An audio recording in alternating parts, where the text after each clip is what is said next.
Hello everyone, welcome to Vastranjali creations. Friends, cut work అనేది ట్రెండింగ్లో ఉంది కదా. సో దాంట్లో ఒక డిజైన్ మీతో షేర్ చేసుకుంటున్నాను. ఫస్ట్ క్యాన్వాస్ షీట్ని విధంగా ఫోల్డ్ చేసుకొని neck width, neck deep marking చేసుకోవాలి. ఇక్కడ నా నెక్ డీప్ 6.5 ఇంచులు అనమాట. సో 6.5 ఇంచుల్ని నేను డివైడ్ చేస్తున్నాను. ఫస్ట్ 2.5 ఇంచెస్ వచ్చేటట్టుగా మార్కింగ్ చేసి కర్వ్ షేప్ డ్రా చేశాను.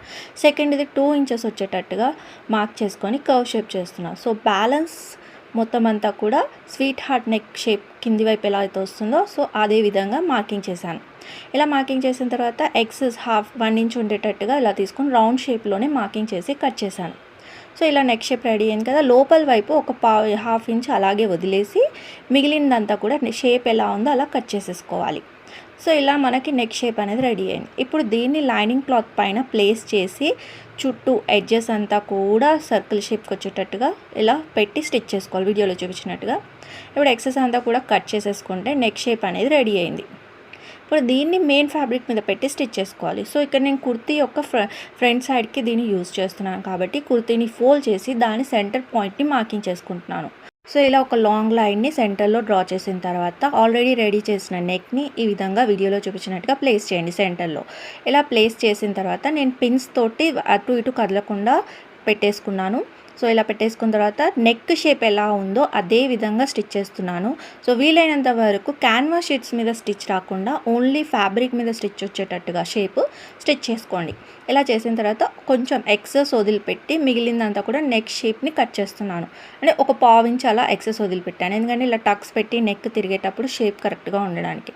సో ఇప్పుడు అన్నీ కూడా టక్స్ పెట్టేసుకొని ఎక్కడైతే మనకు నెక్ షేప్ వస్తుందో అక్కడ మెయిన్ టక్స్ పెట్టుకోవాలి. అలా పెట్టేసుకున్న తర్వాత ఇలా నెక్ని లోపల వైపుకి తిప్పేసుకోవాలి. క్యాన్వాస్ షీట్తో స్టిచ్ చేసిన దాన్ని ఇలా లోపల వైపు తిప్పుకుంటే నెక్ షేప్ ఈ విధంగా వస్తుంది. సో దీన్ని ఇప్పుడు టాప్ స్టిచ్ చేసేసుకుంటున్నాను.